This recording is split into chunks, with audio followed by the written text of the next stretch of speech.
Well, the joint was rocking, going round and round. Yeah, breathing and rocking, what a crazy sound. And it didn't stop rocking till the moon went down. You know, it sounds so sweet, I had to take me a chance. I rose out of my seat, you know I had to dance. I started moving my feet, I was clapping my hands, but they didn't stop rocking, going round and round. Everything in the rocking, what a crazy sound. And it didn't stop rocking till the moon went down. All right, Bill, go get 'em.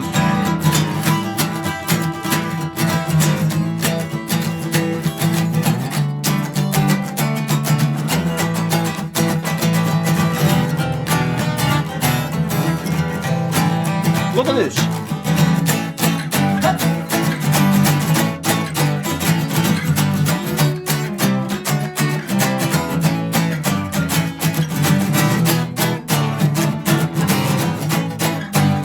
About 12 o'clock, you know the joint was packed. Front door was locked, you know the joint was packed. But when the police knocked, them doors flew back. But they didn't stop rocking, going round and round. Everything in rocking, oh, it's a crazy sound. And they didn't stop rocking till the moon went down. Let's do it one more time.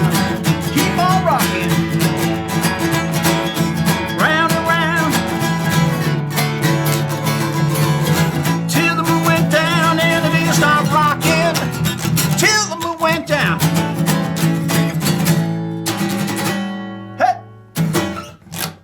Well, all right, folks, how you all doing? Welcome back. This is episode 21. And again, bringing the best and brightest that we have to offer in our great area, the city of Boston, the greater Boston area. And today I have a real rock star again, once again. Cowboy Mach Bell. Grew up locally. He's from this area, from Holliston, Massachusetts. He was the lead singer for the Joe Perry Project from 1982 to 1984, doing more than 200 shows and concerts and releasing an album called by the name of Once a Rocker, Always a Rocker. And he co-wrote most of the tunes with someone you might have heard of, Mr. Joe Perry of Aerosmith. He recently wrote a book taken from his diary during that time, touching on the wild trip that it was. Mach also played with numerous other bands in the Boston area, The Wild Bunch, Thunder Train, Mach 5, Last Man Standing, and Mag 4. So welcome to our show, Mach, and it's great to meet you in person after reading this amazing book. What a wild ride this thing was. So why don't we start at the beginning, man? You know, I know you're a local guy. You grew up in the area. I kind of know ballpark your age, so I kind of know maybe what you were listening to, maybe a couple of years older than me. But take me at the beginning. You're a kid. You listen to the music. What got you started, man? Yeah, I think I was born at the perfect time. I was 13 years old, right when the fuzz tone was invented. Right. And I had a little sister 2 years younger than me, and people say that girls mature faster than guys. Mm-hmm, sure. So my 2-year-old sister, she was immediately into the Beatles. Really? And with her girlfriends, they'd be in there, I Want to Hold Your Hand, playing all the time. Yeah. Me, I had grown up musical, but I liked a lot of kinds of music. I liked jazz. I liked classical music. I liked folk music. I liked the Kingston Trio. I liked all this different. And I'd met a cousin of mine out on the West Coast who played in the NBC orchestra on the Johnny Carson. Wow. And I mean, that's a big gig. Only the best get that gig. He was a cellist, of all things. Wow. And the thing about the cello that really turned me on was the end pin. You know where the end pin is? Negative, no. When you pick up your cello at the bottom, there's a thumb screw. I never knew that. This spike comes right, out I've seen that, right. And that's what... Yo-Yo Ma, right. Yeah, and you stick that spike into the rug, and then you cello away. Right. And I liked the end pin. It was like something out of a James Bond movie. Crazy. But anyway, I was deep into my studies with the cello, and my teacher, who was starting to get arthritis, had willed me her cello, which was one of What grade is that? This is like 4th, 5th grade. I was the president of the school orchestra, whatever that means. Of course in you were. 5th grade, with my cello. So I just tell you all that because as rock and roll started to happen for my generation, I mean, it had already happened with Elvis and Little Richard, but that was a little before my time. Mm-hmm. But the Beatles, that was my time. 64, yeah. But I was a little nervous to get into it because I had committed to my cello studies. Yeah. But it wasn't to be for very long. Whenever everybody was out of the house, my dad had a wood shop downstairs, and I used to cut out these electric guitar shapes. Air guitar wasn't enough for me. I had these shapes, and I would put on the stereo real loud, and I would start jamming along with, I really got into this band, the Yardbirds. Sure. Jeff Beck. Heart Full of Soul. With the fuzz tone. Drove me crazy. And then Satisfaction. Keith Richards. Those distorted guitar tones drove me crazy. Right. My dad didn't understand it because he was an audio guy. He sold stereo equipment in Wellesley. Right. And distortion was the enemy. Right, of course. We want everything, because he was into ultra clean jazz and symphony and a 88 sounding the way it should sound. Yeah. Why would you want distortion? Unfortunately, I didn't know the words harmonic distortion at that point. That might have been able to make a little bit of a... I was a son of a sound man. My grandfather was a sound man as well. When the first loudspeakers were invented in 1929, he quit college to buy loudspeakers and started doing sound for presidential conventions. Wow. And he did all the sound for the Fenway Park, Symphony Hall, and all up and down the East Coast. So you grew up as a family of audiophiles. Microphones all over the house. Right. And PAs. But for some reason, they were astounded when I took up singing. Like, they were all on the business end of it. I'd had a microphone in my hand since I was 3 years old. But that was something Ray Charles did, not something that Mach Bell did, or Mark Bell at that point. I was still Mark Bell. I hadn't changed my name. Mark Bell, I read in Time magazine, this guy named Mark Bell started making noise in the 70s, and I said, I don't want to be the second Mark Bell. I'm going to change my name to Mach. And then the guy whose name was Mark Bell, he was from D.C. with a band called Dust, a drummer. Right. He came to New York and changed his name to Marky Ramone. He joined the Ramones. Right. So now Mark Bell was Marky Ramone, and Mark Bell was Mach Bell. There was no Mark Bell now. That name's up for grabs. Yeah, and that's actually a great stage name, really. It was good, but then Joe Perry always called me Cowboy. I know. And we'll get into that, but okay, take me up there. So you're like, you're dropping cello, you're picking up guitar. What, 6th, 7th grade? Yeah. Yeah, and playing in bands then, or? Yeah, I got a little guitar at the Mammoth Mart in Ashland. Right. Like a $30 instrument. Right, electric guitar, one pickup. I would just gaze at that. It was like a little surfboard with one pickup. Started back then with the incredible rage that was started with the Beatles. Everybody on my street, all the boys either played drums or had a guitar. Everybody had bands then. You could get a band on your street. Right. And that's what I did. I had the Mechanical Onions. Mechanical Onions. I love that name. You remember the Electric Prunes? Yes. I had too much to dream last night. I said, electric, mechanical, prunes, onions. That was where... Cool. Then on the Cynics, Black Sun, Joe Flash, all these teen bands. And this Norfolk County area where we're doing your show, this is where we would come and play. Right. Teen centers. Not only did you have guys on your street that played in your band, but you had these teen centers and CYO dances, every church hall, every town hall, every basement space in the whatever municipal building was a place for a dance to happen. Either they would play records and then put the band on the break and we'd do the 2 songs we knew, Wipe Out and Gloria. Cool. Yeah. Or once we learned like 12 songs, we were headliners and just play. And what years are we talking? We're talking, I went professional in '66 when I won the 7th grade Battle of the Bands. Wow. Won $10 with the Cynics, split 4 ways. Yeah. By '68, '69, every weekend I was out playing. And that's when the boom was happening The in boom- music. boom Music huge. was so cool. There were so many different things. You could go from the Stones to the Beatles to, Santana, and then the whole Woodstock thing came. Then I had a girl singer, so we could do Jefferson Airplane tunes, and we could do Great. Janis Joplin tunes, and it was a girl and guy thing. It wasn't the mosh pit. I'm not saying that girls don't enjoy the mosh pit occasionally, Right. but it was a very gender mixed. Kids wanted to dance and have fun, and Cool. and music was what you did. The way now maybe you play video games or do a TikTok video or whatever you do today, but back then, let's go to the teen center. and So dance. you're big man on campus in Holliston High School. I was the weirdo at Holliston High School. I actually left Holliston High after ninth grade. There was a new move in education going on in the Boston area with these free schools and self-directed learning and new kinds of educational philosophies. It was an underground thing. Cool. But some of my friends, or I didn't have friends, some guys at the cool table said, you look like a guy who would do well in this Sudbury Valley school that's opening up the street. And so I was a founding student at this school that was kind of a free school underground place. Cool. Perfect for me.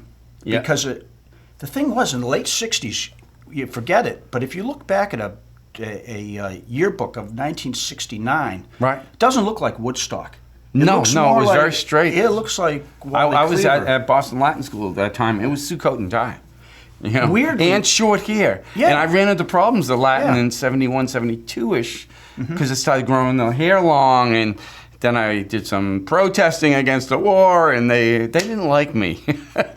Yeah, so you'd kind of miss the 60s and the early 70s if you were in a public school. Right. Because, you had to wear your hair a certain way, no boots, collared shirts, all that. Right, so this school was cool for you. I wanted to look like Brian Jones and Mick Jagger, Cool. so I had to get Yeah. out. Because I saw this as Woodstock hadn't happened yet, but I saw that was coming. Right. Because at that point, I'd go see Jimi Hendrix and Jeff Beck in these little places with 200 kids for $3.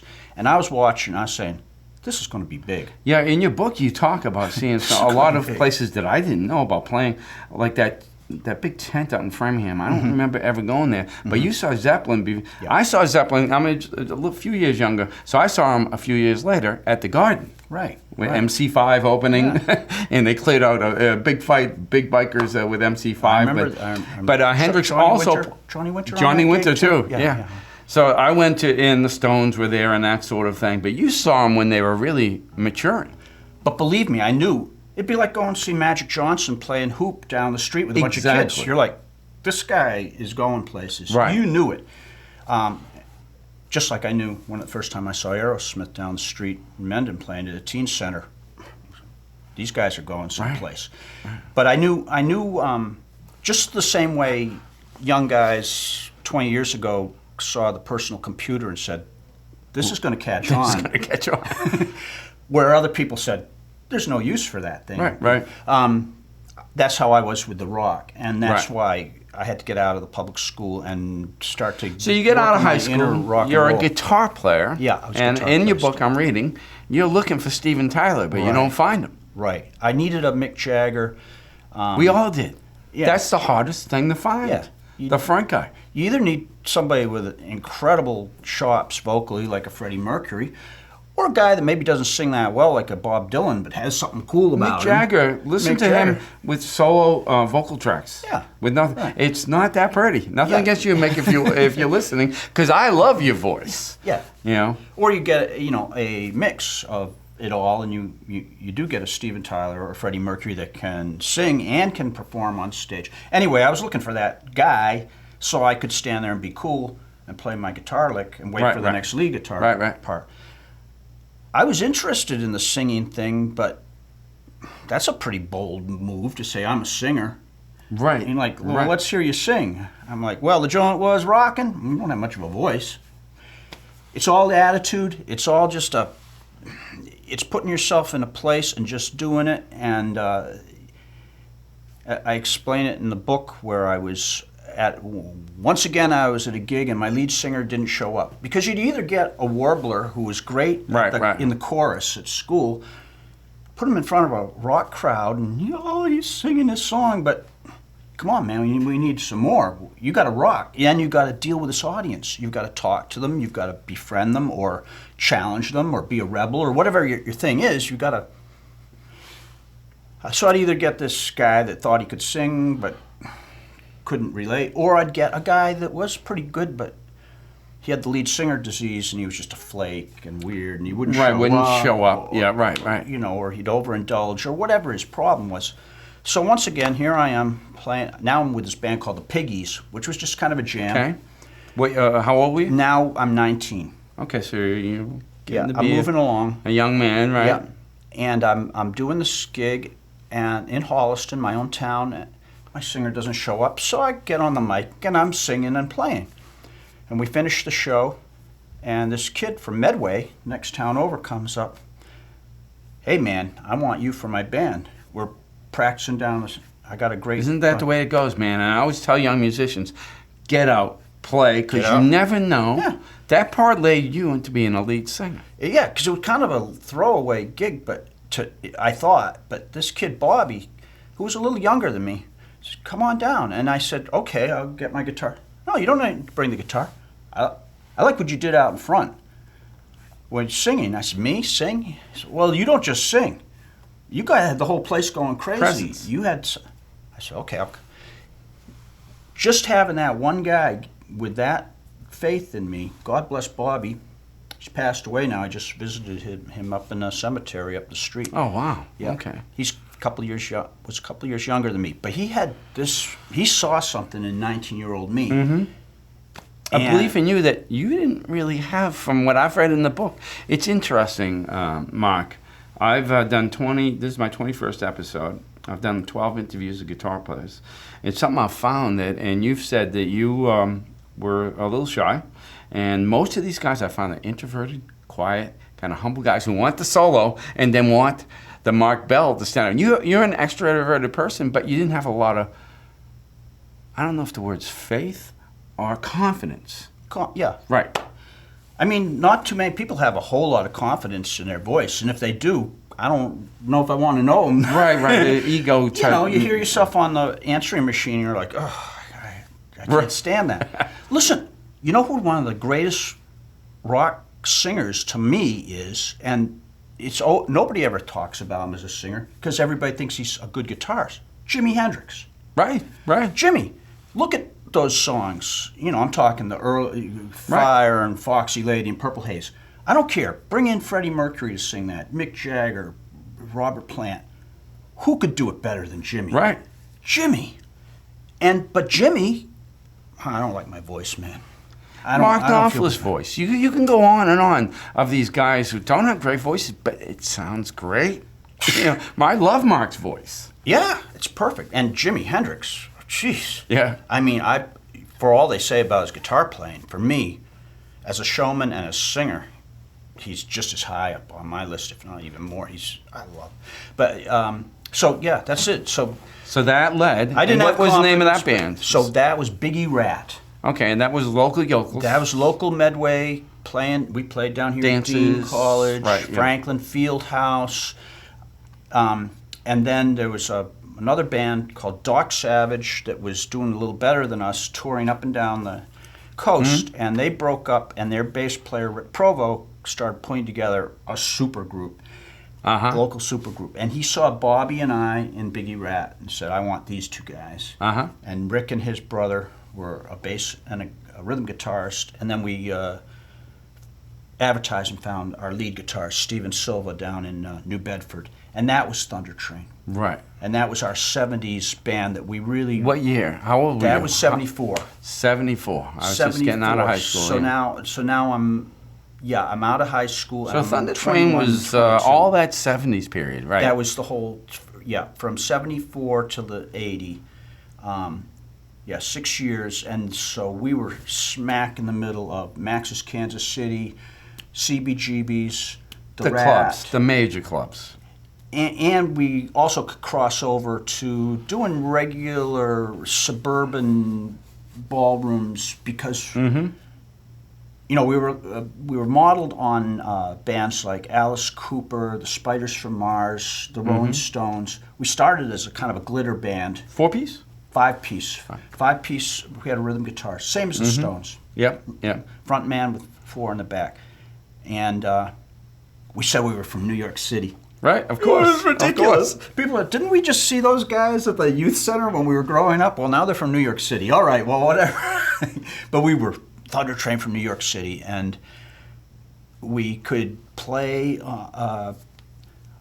these regular ballrooms and make money. The thing is, when you're going into CBGB's for a week to play, you're looking out, and like I'd have the girls from Saturday Night Live were sitting at one table, you told me that. and the Ramones, and Blondie is there, and David Bowie comes through, and all the record company guys are there. So you're having this incredible exposure and incredible, you know, isn't that John Belushi? I mean, it's fantastic who you're seeing, but you're not making a lot of bread. Right. But you can go out, not that you're ever making a lot of bread in these in music in bands. general. but we could go out to Walpole and play the Echo Ballroom for, you know, 3 nights and make a grand. Make real money. You know, have enough money to put in our truck and get ourselves to New York and right, and those gigs, the CBG gigs, get the name out, get a record company to see you, right? That was it. The new showcase gigs, we'd call them. Right, of course. So that was our thing. For every 4 or 5 regular gigs up in Vermont, not playing for any celebrities or any record company people, right. And you don't see David Bowie, but you make money.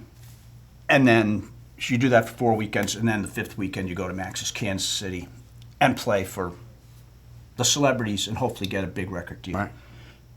Right. That band was pretty good, pretty hot. That band was hot. A lot of people didn't understand why we didn't, you know, get the big deal and go all the way. And again, talk about that. Why? For one thing, we were too close to another 5-piece band that had come out of New England a few years earlier, and that was Aerosmith. Right. We wouldn't admit to that in a million years. Right. You guys were a little bit younger. They're about younger. 5 years older than us or so. And for all that I had gone and seen Aerosmith and modeled a lot of my act on what Steven Tyler did, I was so jealous of their success, and I was so full of myself and wanting to have Thunder Train do something, that I never in a million years, if you said you guys remind me of Aerosmith, I'd be, no way, you know. If anything, we're like the Stones, but, you know, Aerosmith, I have no interest in that. And I was very down on Aerosmith. People forget, man. Aerosmith was compared to the Stones all along. And in fact, I think Steven Tyler or Joe Perry, one or the other, were considered for the Stones when they were going through different periods of time. But when I grew up in Allston, Brighton. They lived on Calm Ave in Brighton. Yep. And they would practice at the a place over in Allston. And you could sit outside and listen to them. They were like a hometown band, even though Steven's from New Hampshire and Joe was from out this way. But they were living, you know, again, living on ramen probably and spending, you know, $100 a month for an apartment in the Allston-Brighton area. But so they preceded you, and that you think that kind of might have intercepted some of that. That was part of it. I mean, we inherited all the gigs that they had been playing at the, you know, because they'd been playing locally at the Lakeview Ballroom and the Field House in Frank. Right. And the student council will say, "Can you get us Aerosmith again?" Frank Borsa, the local God, that rings a bell. Frank Borsa agent. Frank said, "I can't get them anymore. Now they're on tour with Moth the Hoople, but I can get you Thunder Train, and they're just like Aerosmith, yeah, except cool. you can get them for $200." Right. So we were being sold that way in the beginning. So that was one thing that made it hard for us, because Aerosmith had already been signed. So who needs another Aerosmith? Right. But the other thing was, 77, all of a sudden it was Clash, Dead Boys, Ramones, all of that was hot for a couple of years. Right. And which wasn't us. We were more, you could actually play. Yeah. Nothing against those bands you just mentioned, but we came. It is very basic. That whole punk thing to me, I missed it completely and hated it. But the Clash and those guys were not great. We were more like a Thin Lizzy or a Wishbone Ash, or we were double lead guitar. Solo harmonies. Lead guitar player was the Steve Silver. Yeah, that's Steve a name Silver. I know. He's in the book. You mentioned him. Yeah. Does he play with the project at one time? He did play a couple. He auditioned with us at a point where we thought we were going to need a second guitarist. Mm-hmm. Right. But That's then what it turned happened. out that, and Stephen would have been fine in the band, except all of a sudden Joe didn't need a second guitarist anymore. He'd gotten his act Picked together up his game. and really. And the last thing about Thunder Train was we were around. I mean, 6 years doesn't seem like that long, but it's a long time back. That's a long time back in those days. If you weren't signed by a certain time, it was time to. If that's what your goal was, if your goal was to be a cover band and play all the places, you could do that for 20 years. But back, I was with a band in the early '80s, Struggle, and we did okay. We did an album. Cost 20 grand, did a video, cost another 20 grand, 40 grand between it. Went to the Rumble, and then we never got signed. And that was like basically.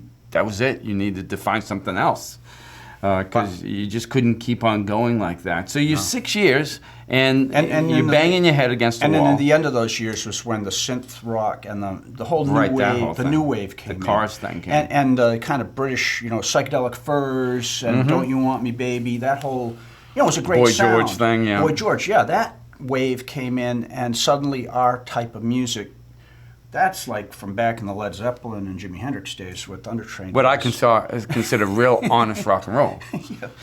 Without all the overdubs and all that sort of stuff. So you're banging your head against the wall. Yeah. You're late 20s. I figure you're working in your father's store. Now I'm in my late, Now Thunder Train breaks up. Now I'm 29. I've been out on the road for all those years. No contract, no money, no big tour happened. I figure failure. I had my shot, and we put out some records and we did our thing, but that was my shot. It was okay. It's something you just didn't mention right now, and you say you're honest in your book, and I do recommend this book, especially if you're a rock and roller and grew up during this time. Your heart was broken. You mentioned that, and that's I can relate to that, man. It's like, are you a failure? Again, it's like. That's why I bring in all these guitar players into this thing. I'm showing, see how good these people are. See a Joe Mack. See a Johnny Press. The guy I had last week, Charlie O'Neill from Delta Generators. These guys are as good as any guitar player in the world. You just don't know them like you know Keith Richards or Eric Clapton. And guitar players not ringing on their door. So I can relate. We can all relate to, wow, man, we're every bit as good, just if then else. Luck meets preparation and opportunity. So you're working in your father's store. So I go. That's an audiophile place. The family business. I'm down in the service lab changing needles and busted kids' record players. That's right. That was the story. Yeah, the little pink record players, and there'd be like this weird little needle, and you charge $20 to replace it. Right. I'd be doing that. Okay, cool. And you get a call. You get the call. I never got that call. You got that call, man. Well, and it was from who? A mentor of yours. There was a rhythm and blues band here in Boston called Duke and the Drivers. Big time band when I was a kid. They were mining the same territory as Jay Giles, doing those soul and rhythm and blues covers. They also wrote some tunes like Giles, but a lot of their hits were that kind of thing. What was their big hit? What you got sure looks good. What you got, whatever key it is. What you got sure looks something like that. I forget, but that was their big tune, and that was a very good tune. Oh, it's great. I don't know if it ever got national exposure. It made the Billboard Top 100, but it was definitely in regions that it was breaking out. Anyway, their bass player, Earthquake Morton. Earthquake, that's a famous name. Who guys pulled you out of the hole. We'll get later on in the story. He had discovered Thunder Train and produced our records and came in and out of my life in a lot of different ways. He brought Julia, who's now my wife, into my life when he knew her brother from London, and when Julia came over here from England, he got her a job at the management agency where Thunder Train worked out of, and that's where I first met the girl who would become my wife. But so Earthquake is this guru that comes into my life every Is he still 4 with or us? 5 years. Yes, he is. He's still with us. Thank you, Earthquake, for bringing our buddy here. So I'm there changing a needle in a record player.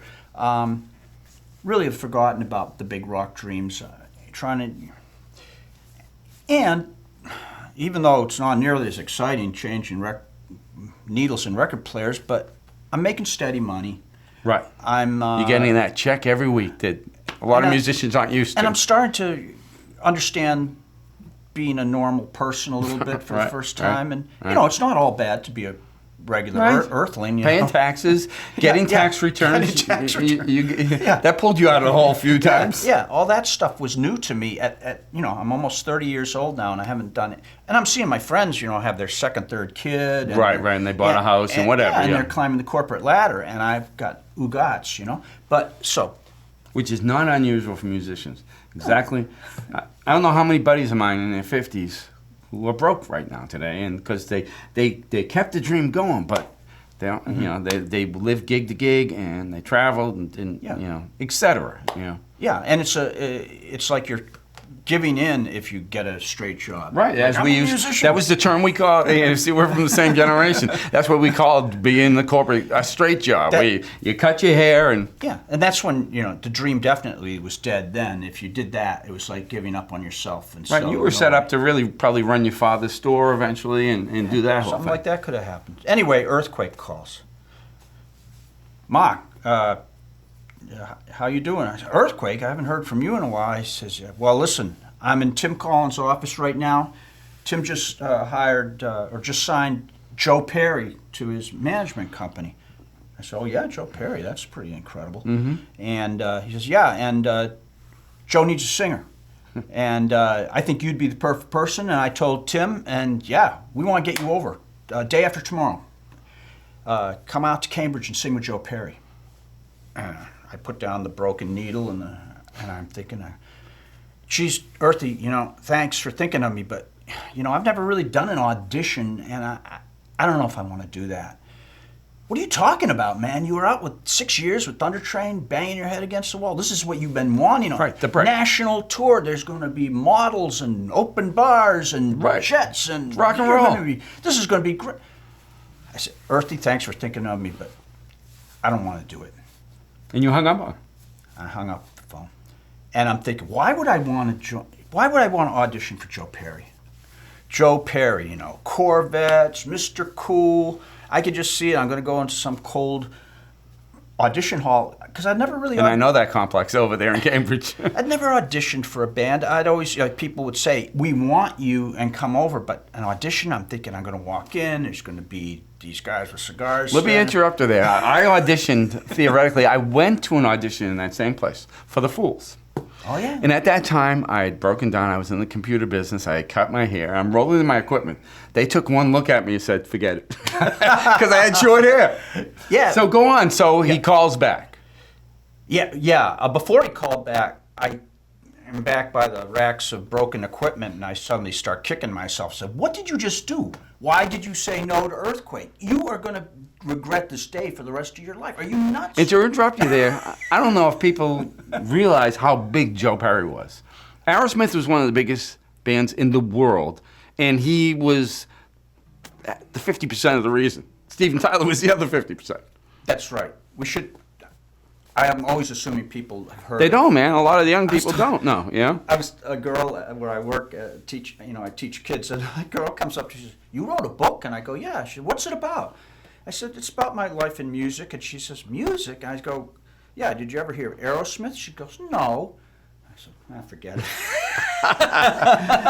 That's rare because even to this day, Aerosmith is probably, they have a residency in Vegas. I think they're doing right now. They've got amusement park rides down in Florida. They're still big. If you think worldwide bands, Stones, Aerosmith is right up there. I know.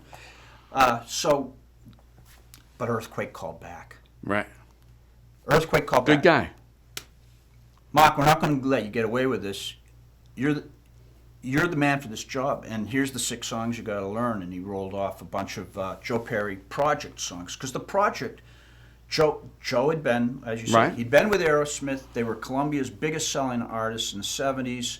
Walk This Way, Dream On, Yeah. Toys in the Attic, Draw the Line. They'd had this playing the Cotton Bowl and Cal Jam and all these huge, as big as Woodstock gigs they were doing. And Joe walked. He got to a point where he wanted to get out of the big corporate band setting and do his own thing, make his own musical statement. And he was having a problem with his lead singer, Steven Tyler. Right. Steven wasn't working as fast as Joe wanted him to. So Joe wanted to make I music. can see them banging heads, man. They probably still bang heads. So anyway, there were these 2 albums already out. Fabulous albums with Charlie Farron, fantastic vocalist, on one album that was current at that point. We're talking Let the music do the talking? February 1982. Let the Music Do the Talking was Ralph Morman on vocals. Okay. A really good singer in the early Rod Stewart. He had that raspy voice. And let me interrupt you there. You might be selling yourself short, and you might have sold yourself short but you kind of allude to the fact there were 5 or 6 players of lead vocalists in the city, and you were one of them. So that's probably why you got that call. I mean, because Charlie was out, he was doing his thing. I don't know the guy Mormon at all. It was Steven Tyler, and there was you. Maybe the guy from Extreme, you know. Yeah, I'm not going to go nearly that far, but compared to guitarists and drummers and bass players, the pool of singers is smaller. Right. And that was another of the reasons I got out of the guitar game and I had the chance to get into lead singing, and I said, that's probably a good move because there were so many hot guitarists. I mean, if there are 100 musicians in a room, 99 are guitar players and one's a singer. And maybe one other is a bass player. That's it. And all of those, like we were saying, all those guitarists and the bass player needs a guitarist, and the guitarist everybody's looking to that singer. Right. They don't care whether he sings great or not, as long as he just sings those singing it's the parts alpha to on get stage. Get you to the next lead guitar break. It was interesting. We'll get more into how you were off to the side at the beginning of the thing. So you go back and you do the audition. Right. What was that like? You turn the corner and there are 3 Corvettes. Tell the folks at home about that. Yeah, well, I walked to the audition because I didn't have a car.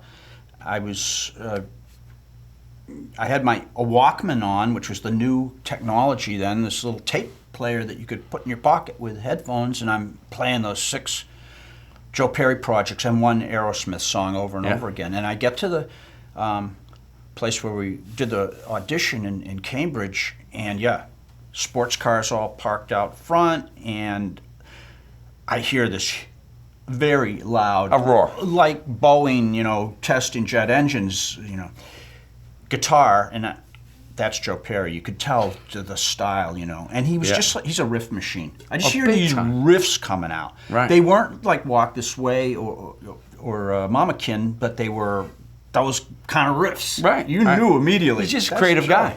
Yeah.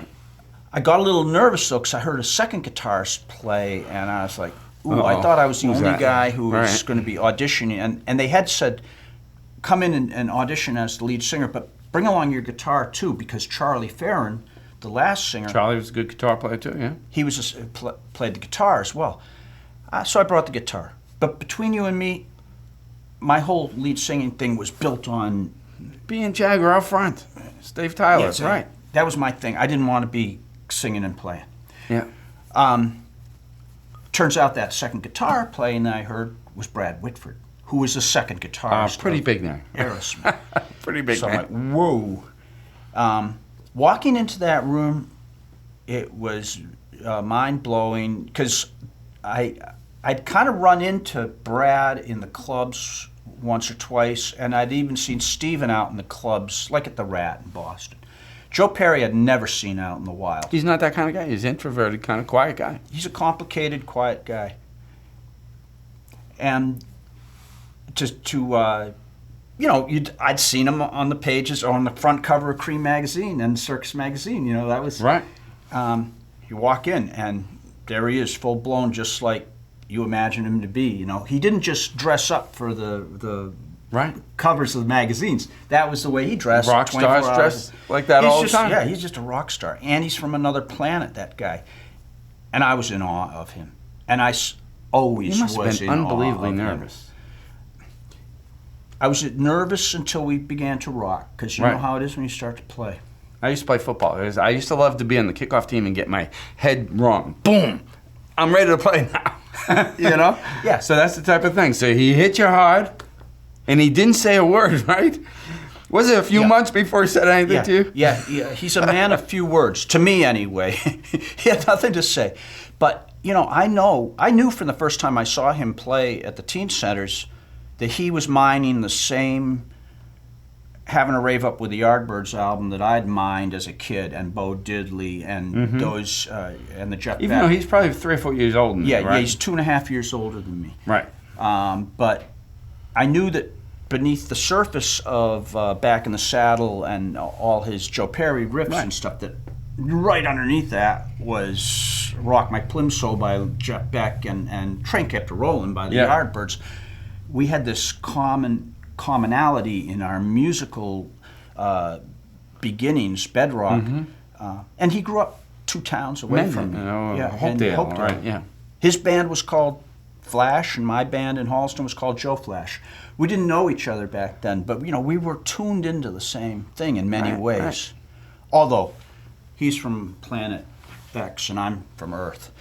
And to the kids out there, we didn't have social media. We didn't have Facebook. It's like everybody in Boston right now in the musician world are pretty much connected with social media. We didn't have that. We had the bars. We had the Rat. We had the Channel. I'll tell you something, though, that I realized that I didn't understand about Thunder Train and the great, mighty Aerosmith once I started working with Joe. To get back what we were saying a little earlier, since I didn't have a contract at the end of Thunder Train, I hadn't toured the world, and I had no money, I figured, what a waste I am. But then when I got to know Joe, with all his Learjets and models and success, yeah, he had a contract, and he owed a lot more records on it. Yeah, he had made millions, but burnt through it all. Right. And owed more. He had toured all over the place, but it costs a heck of a lot to tour. I mean, you know, I was You were probably better financial shape than Exactly. I had nothing, and I'm like, woohoo! Yeah, but you don't owe anything. I'm like, Joe, how is it way down So get me there? So you do that first tour, and I kind of know what happens. We don't have to get too ugly. So, you know, the lead guitar player fell right backwards. I have this image in the book where he just went stiff. He went stiff in the car. Yeah. Which is a weird sort of reaction to some not having some medications that he required. Right. It was our first tour of the United States. I was excited as can be, but the Joe Perry project, we were doing it in a van. We weren't. The Joe Perry project, when it left Aerosmith, started in jets, and by the second album they were down to tour buses. Right. By the time I came on board, we were in a little van. To interrupt you there, I don't know if you know this story about Paul McCartney. After the Beatles broke up, he did his own solo album. Then he created Wings. Yeah. And he got a van. Yeah. And he went all around England, and he'd knock on the doors of some odd college in the countryside. Hey, I'm Paul McCartney. Paul McCartney's in the car. He wants to play a concert. And they would just play. So Paul did it too. Paul got here, and they restarted, and he built another career. So Joe gets sick, and you must have been shattered then. It's like, this is it. It's over, right? Well, yeah. Well, we just didn't know, because when I joined Joe, he was in he had physical problems. His skin color wasn't right. He was shaking. He was holding on when he had his hands on the guitar. Right. He could take his hands off the guitar. I was very nervous about him. He didn't make eye contact, and if there was any, it was just blurry, blotto eyes. But then he started to get better in the first few weeks, and we had Brad Whitford on guitar. Right. Brad's kind of a stabilizing force, right? Yeah. Like, wow. Yeah.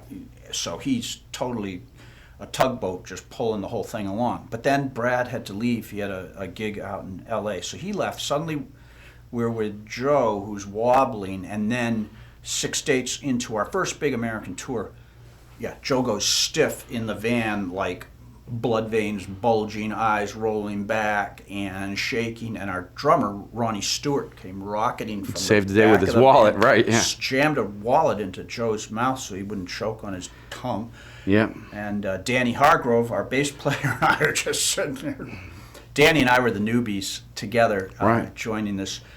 And then later that night, the same thing happened, but now in front of 1,000 people. Right. He was playing, do you remember those Travis Bean guitars? He was playing Sure. a Travis Yeah, Bean. yeah. Had like a metal neck. Right. Because I remember Joe collapses to the floor and this heavy neck, boom! Travis Bean crashes down on him. And the audience, it was all Marines. We were at Camp Lejeune. Right. You make a point of this in the book, and it's interesting. My people might have just cast aspersions on rock and rollers and whatever with drugs and whatever, but you make a point, and there's a couple of sentences where you say, you can see how it happens. It's all there. All the drugs are given to these guys. That sort of adrenaline of always being on the road, always going, and how that can lead to some unhealthy choices, which, and Joe seems, and like from everything I've read about you, he's a good guy. He just went off the tracks there a bit. Yeah, because you've got that moment where you're on stage for an hour, and it's the highest high, right, as you know. Right. And then all of a sudden you're back in a quiet hotel room with nothing to do except, watch whatever's on TV. We didn't have cable TV back in '82, one HBO channel. So you have a drink, or you do whatever. And the drinks are free, and the drugs are free, and everything's free. And then you got this 6-hour ride or 8-hour ride, whether you're in a van or a luxury coach or a beautiful jet. You got all this time to kill, so let's have another drink. And you talk about driving where maybe you were going from Long Island to Poughkeepsie and it's a 2-hour drive that turns into a 10-hour drive because of snow. Oh, blizzards here in New England. I want to interrupt here. We got some live videos here that we're going to take a listen to. Anything you can mention about what we're going to see? This was filmed in '83 right up the street at Dean College. A kid, We know a it well. teenager, who was going to go to the show thought this would be an interesting thing to get film of.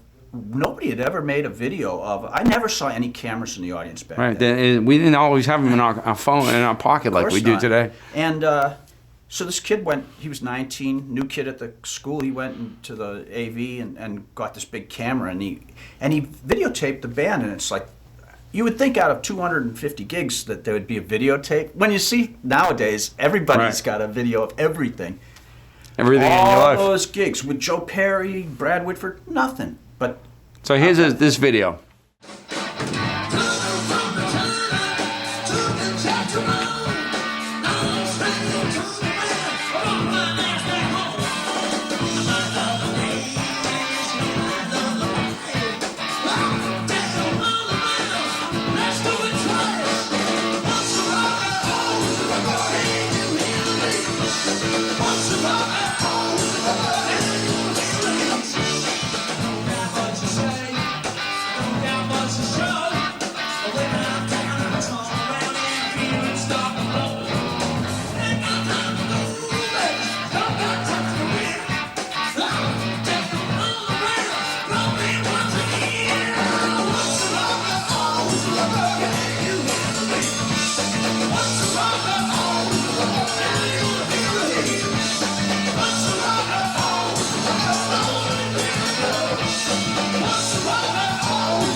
Okay, so we're back here. So you got back on the road, and Joe's better than ever, right? Then and after the lodge, Yeah. the visit of the lodge, Right. And so, and you guys, you're putting the album. MCA signed you. You've got the ring. You're not touching the ring. You're grabbing hold of the ring to get pulled up. Every record, all the major and they had some issues with MCA. They weren't pushing the album, and how the record business worked back then. It probably is the same way. You'd have promoters in each parts of the country, and they would get your songs. Again, you were hometown boys, so Mark Parento and all those guys were playing your records. But it's tough to do that in San Diego, and San Francisco seems to be that was a piece of your heart there in San Francisco. Didn't you love that area? I did love the area, and that was the one area where our album did go to #1 in San Jose, I believe, Yeah. KOME. Yeah, we were definitely, it was a regional thing, like a lot of, even though Joe had a lot of history, it was as though we were starting out. You were international too, right? And played in Venezuela, but Yeah. you were hot then. You were tight. You were strong. I can imagine what the band sounded like. You do hundreds of shows like that, and the brotherhood of being on the road together, and then all of a sudden, you get invited to Tim. And by the way, Tim Collins, and I grew up with Stevie Barrasso. He's an yeah. Alston guy. Oh, really? Lived right on my same street. Oh, Stevie, wow. I don't know if you noticed, was a great drummer. Oh, He was okay. a very I've good heard- drummer, yeah. and he was, Stevie's maybe a couple of years older than me. I actually saw him at Mass because I happened to go to Alston this past week. I saw him at Mass. So Stevie's still around. I think that was him. But He was our co-manager. right, and so you get invited to the office, and tell us about that. Yeah, we just got off the road. The album's been out for 6 months. We're finally getting written up in all the rock magazines, and I'm pretty psyched because Tim calls to say come to the office, and I figure, oh boy, I bet the Japanese tour's coming through. Big time. Or maybe he wants to talk about, I'd co-written most of the first album with Joe. Maybe he wants to talk about songs for the next album. I can't wait to get to the office. And I get to the office, and I'm surprised to see Danny Hargrove, our bass player, and Joe Petter in the office waiting room. Oh, I didn't know this was a band meeting. Joe Perry wasn't there. Yeah. And Tim calls us into the office, and he said, listen, I'm not going to beat around the bush. Joe really loves the band. He loves you guys. And but Joe has a lot of baggage from back before he even got together with you guys. And he there's no choice, but he has to get back together with Aerosmith, and he's decided that he's ready to do that. It's the best move financially and the best move for him right now. And it was funny, Bill, because from the first time I joined the band, people would say, oh, that's cool you're with Joe. He's going to get back with Steven Tyler, though. Aerosmith. That's Yeah.